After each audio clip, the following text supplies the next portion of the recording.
Olá, eu sou a Kátia Castilho e hoje nós vamos para a leitura do primeiro capítulo do livro O Poder Sobrenatural de uma Mente Transformada, de Bill Johnson. Capítulo 1. Mude sua mente. É antinatural um cristão não ter apetite pelo impossível. Havia sido uma tremenda noite de domingo na presença de Deus, quando tudo terminou. A oração e o louvor, o ensino e o tempo pedindo milagres a Deus. Um dos membros da minha equipe saiu do santuário e foi para o corredor, onde viu um homem saltando para cima e para baixo, dizendo: "Oh, meu Deus! Oh, meu Deus!" Suas calças pareciam grandes demais para ele. Ele as estava segurando para que elas não descessem até os calcanhares. Ele ficou perplexo, mas soube que Deus devia estar fazendo alguma coisa. Quando perguntamos, soubemos que o homem fora curado naquela noite. Depois de receber oração, os tumores com os quais ele chegou instantaneamente desapareceram. Ele viera de um estado vizinho, porque os médicos lhe deram apenas 2 semanas de vida. Em sua mente, éramos a última parada a caminho do céu ou a caminho de um milagre. Ele entrou no santuário, onde continuou a saltar para cima e para baixo com grande alegria, totalmente curado e totalmente necessitado de roupas novas. Como isso aconteceu? O reino de Deus havia chegado, desabado sobre sua enfermidade e a eliminou.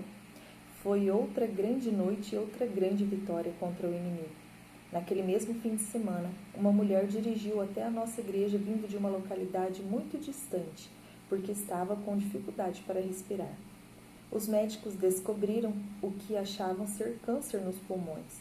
Sua família teve de ajudá-la a entrar no prédio. Depois de receber oração, ela saiu sem dor, capaz de respirar sem restrições. Mais uma vez, a realidade do reino vencera a aflição terrena. Uma nova norma. Isto é normal? Absolutamente sim. Mas isso é comum na igreja de hoje? Ainda não. Entretanto, Deus está mudando a maneira como os cristãos pensam sobre o que chamamos de impossível. Ele está nos ensinando a trabalhar de mãos dadas com o reino, para que a realidade do céu venha sobre os problemas terrenos e os domine. Os resultados são milagres impressionantes, grandes vitórias sobre o inimigo, cura, libertação, revelação e muito mais. Não é exagero, não é esperança ou teoria sem fundamento, é fato. As 2 histórias que compartilhei são situações reais, nas quais a aflição foi completamente vencida pela realidade do reino. E há muitas outras que compartilharei ao longo deste livro. Muitas igrejas veem milagres acontecerem semanalmente, ou mesmo diariamente.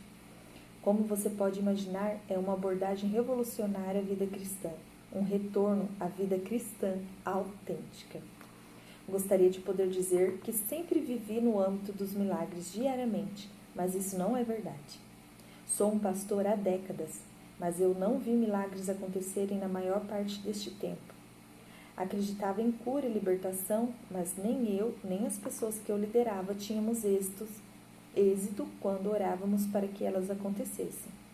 Tínhamos a doutrina correta, mas não a prática correta. Entretanto, há alguns anos, Deus começou a nos levar em uma jornada, dando-nos uma nova visão do reino, para enxergar como deve ser a vida cristã normal. Depois de ter perdido a maior parte das ações do reino por tanto tempo, estávamos ávidos por volta ao plano original de Deus para esta terra. Desde então, temos vivido uma experiência de aprendizado maravilhosa. A vontade de Deus realizada. Passei a entender que a vida cristã normal significa milagres, intervenção espiritual e revelação. Significa paz, alegria, amor, uma sensação de bem-estar e propósito. Todas essas características que estão ausentes da vida de tantos cristãos. Contudo, escrito no DNA espiritual de todo crente está um apetite pelo impossível, que não pode ser ignorado ou expulso apenas pela vontade. O Espírito Santo, o mesmo Espírito que ressuscitou Jesus dentre os mortos, vive em nós, tornando impossível para nós nos contentarmos apenas com o que podemos ver, ouvir, tocar, provar e cheirar. Nosso coração sabe que há muito mais na vida do que percebemos com os nossos sentidos. Ficamos agitados espiritualmente com a falta de conexão com a dimensão do sobrenatural. No fim, nada satisfaz o coração do cristão como ver as ditas impossibilidades dobrarem os joelhos ao nome de Jesus. Qualquer coisa menos que isso é anormal e não nos realiza. O ensino equivocado e o desapontamento roubaram de muitas pessoas essa realidade. Mas nestes últimos dias, o homem de entendimento, Jesus Cristo, a nossa sabedoria, está atraindo as coisas profundas dos corações do seu povo, trazendo-as à luz. Essas coisas são os chamados irrevogáveis de Deus. Vivemos em um tempo sem precedentes, no qual muitas pessoas estão famintas pelo seu destino e têm se lançado nele, cumprindo o propósito de Deus para a humanidade na Terra. É um momento incrível, sem igual, para estarmos vivos, e você e eu podemos fazer parte dele. Para sermos crentes eficazes, precisamos ir muito além da vida cristã que conhecemos. Necessitamos redefinir o cristianismo normal, para que ele se alinhe com a ideia de Deus de normal, e não com a definição que aceitamos e com a qual nos acostumamos, com base em nossas experiências ou na falta delas. A vida cristã normal começa com o entendimento de que fomos colocados aqui para fazer a vontade de Deus na terra, assim como no céu, e que a alegria é participar disso. O problema que vejo ao viajar e falar com outros crentes é que muitas pessoas estão confusas quanto à vontade de Deus na terra. Assim como eu, elas muitas vezes ouviram as pessoas usarem a expressão "a vontade de Deus" nos círculos cristãos. Mas o conceito permaneceu confuso e vago. Durante a maior parte da minha vida, ouvi as pessoas falarem sobre buscar a vontade de Deus para a sua igreja, para a sua vida pessoal ou para a sua carreira. Muitos de nós tratamos a vontade de Deus como se ela fosse desconhecida ou impossível de conhecer. Os crentes sinceros podem orar por dias e semanas, ficando com uma aparência melancólica e abatida o tempo todo, e eles lhe dirão que estão tentando descobrir a vontade de Deus acerca de algum assunto. Eu também fiz isso, mas a vontade de Deus é mais simples e mais clara do que pensamos. Na oração que conhecemos como a oração do Pai Nosso, Jesus disse claramente e de forma concisa: Pai nosso que estás no céu, santificado seja o teu nome.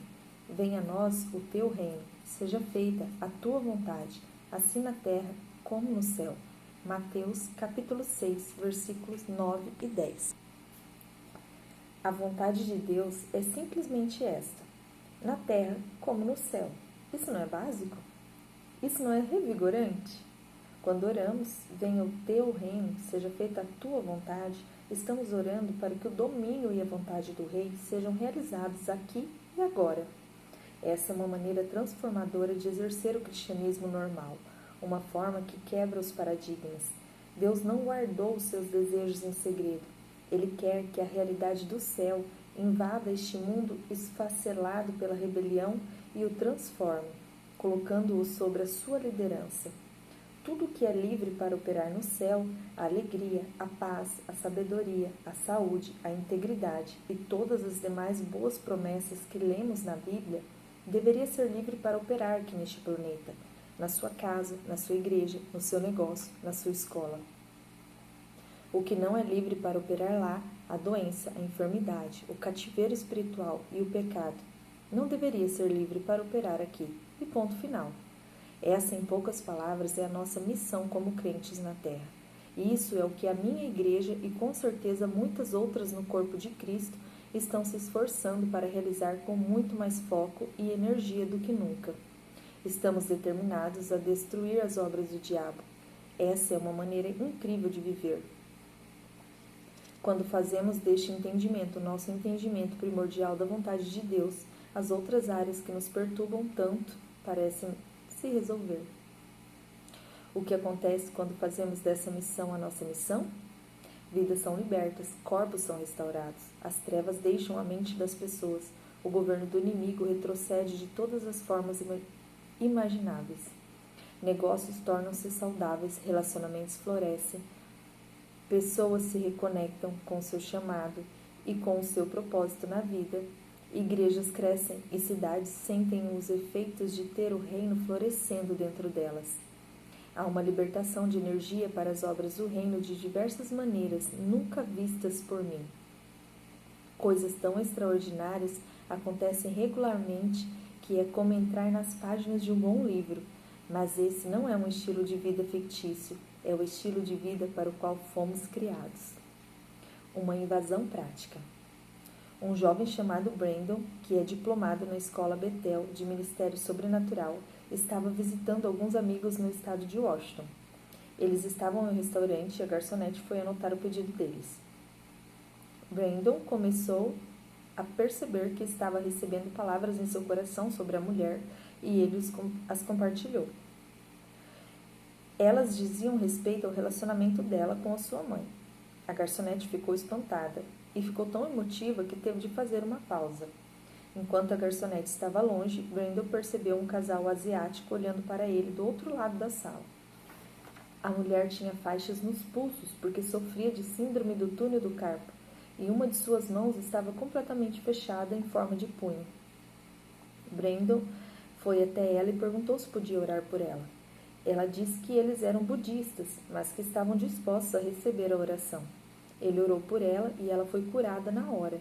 Toda a família ficou instantaneamente cheia de alegria e começou a louvar a Jesus bem ali na mesa. Eles disseram que estavam orando para seus ancestrais havia muito tempo, para que as mãos dela fossem curadas, mas as orações não funcionaram. Brandon explicou quem é Jesus e eles receberam o Evangelho, maravilhados e gratos.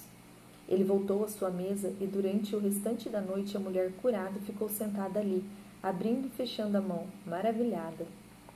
A essa altura, a garçonete voltou e perguntou se podia falar com Brandon do lado de fora. Ela estava compreensivelmente confusa e ansiosa, querendo saber mais a respeito de Deus. Brandon compartilhou mais algumas revelações que o Espírito Santo lhe deu com relação à vida dela e lhe falou do amor de Jesus. Ela entregou o coração ao Senhor e foi cheia do Espírito Santo ali mesmo. Ela estava sem fôlego de tanto entusiasmo e declarou que ia contar a todos os seus amigos o que havia acontecido. Isso parece algo retirado da Bíblia, mas é outra demonstração muito recente do amor de Deus por parte de um cristão normal, como você e eu.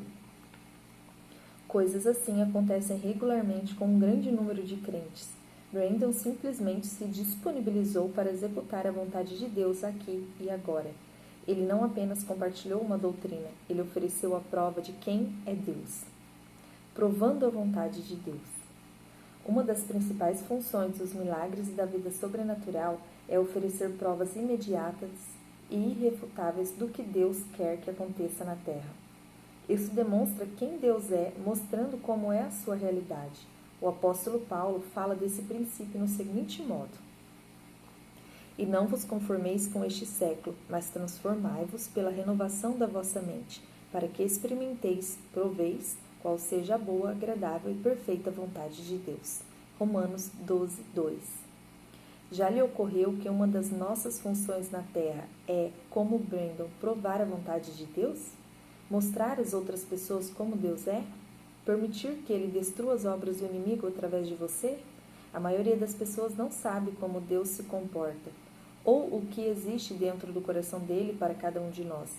O seu chamado e o meu chamado como crentes podem ser grandes demais para entendermos completamente, mas a ordem da Bíblia é clara. Nossa função é demonstrar que a realidade que existe no céu pode ser manifestada aqui e agora. Não devemos ser apenas pessoas que acreditam nas coisas certas sobre Deus, mas pessoas que colocam a vontade de Deus à prova, à mostra, expressando-a e fazendo com que os outros entendam. Oh, então é assim que Deus é? As ações de cura, libertação e restauração fazem muito mais do que resolver os problemas imediatos de alguém. Elas dão às pessoas uma demonstração concreta de quem Deus é. Um jovem da nossa igreja foi convocado para participar de um júri. Duvido que eles o chamem outra vez. Enquanto ele participava do julgamento, um membro de uma gangue foi salvo e 3 pessoas foram curadas, uma delas diante de uma multidão que zombava. Aquele jovem havia louvado o Senhor de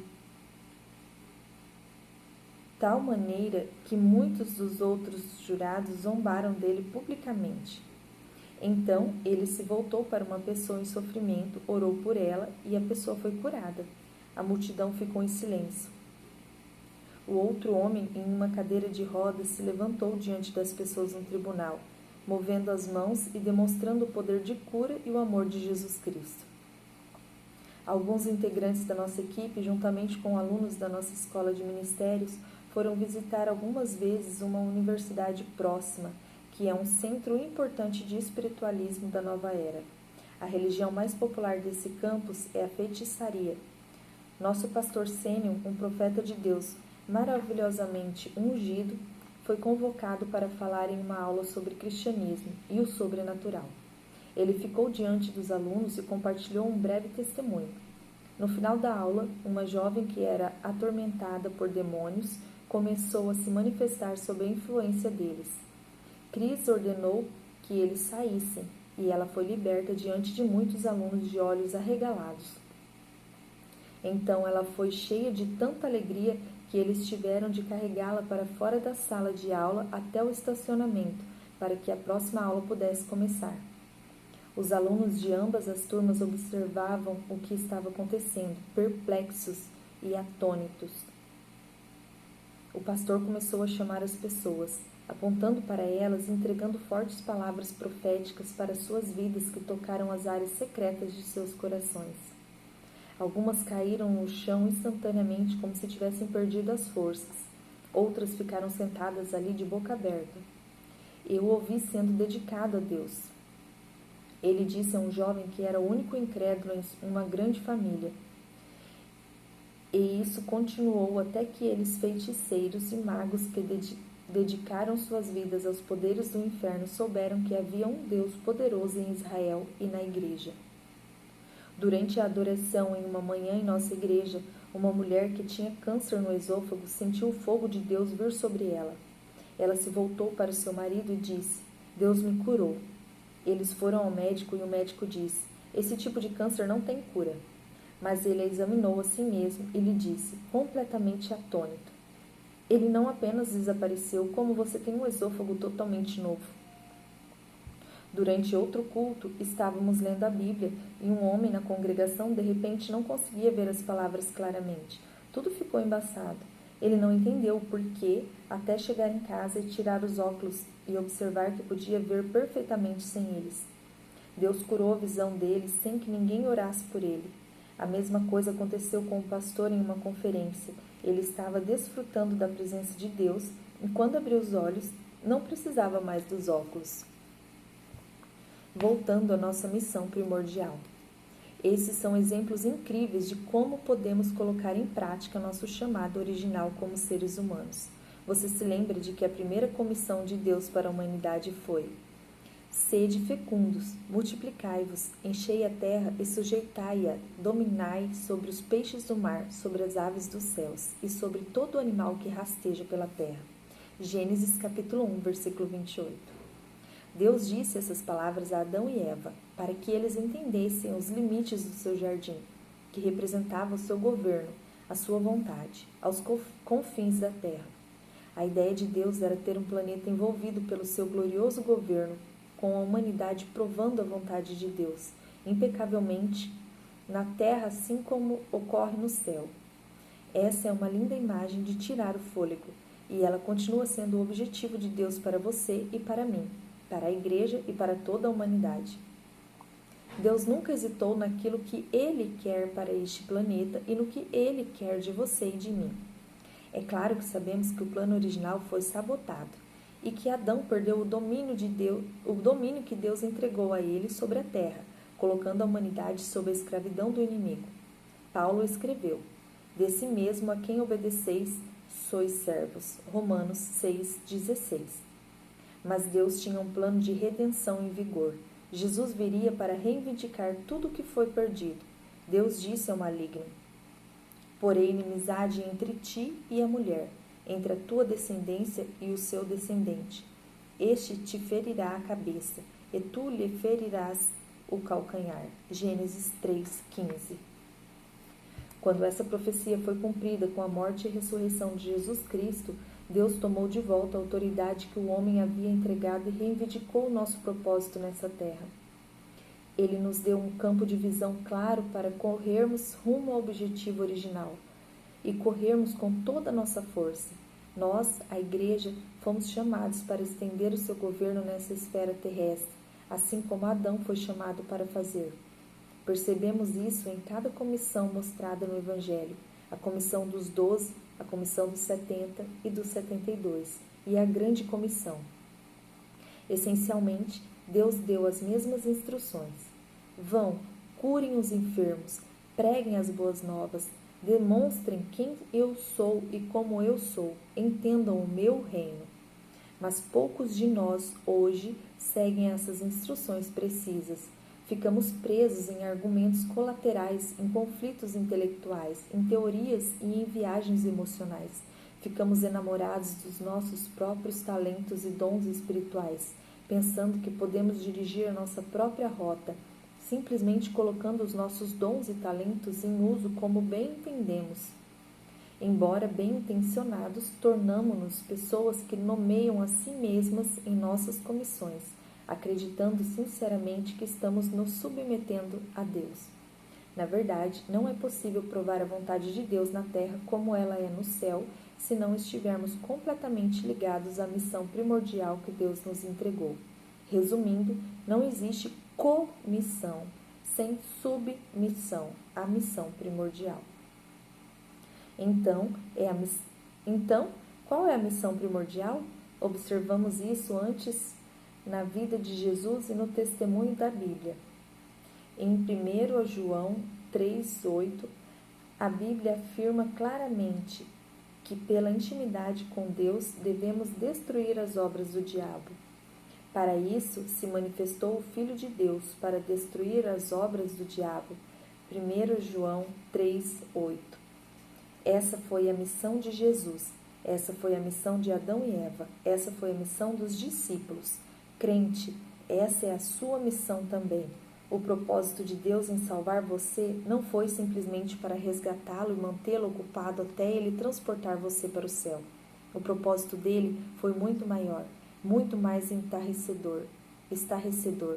Deus comissionou você para demonstrar a vontade dele, assim na terra como no céu, transformando este planeta em um lugar radiante e transbordante do seu poder e da sua presença.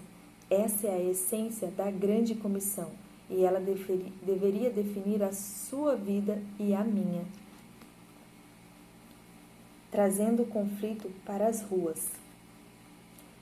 Esse é a segunda parte do primeiro capítulo do livro O Poder Sobrenatural de uma Mente Transformada. Nós vamos continuar a segunda parte do primeiro capítulo no próximo vídeo. Que Deus te abençoe. Beijo no seu coração.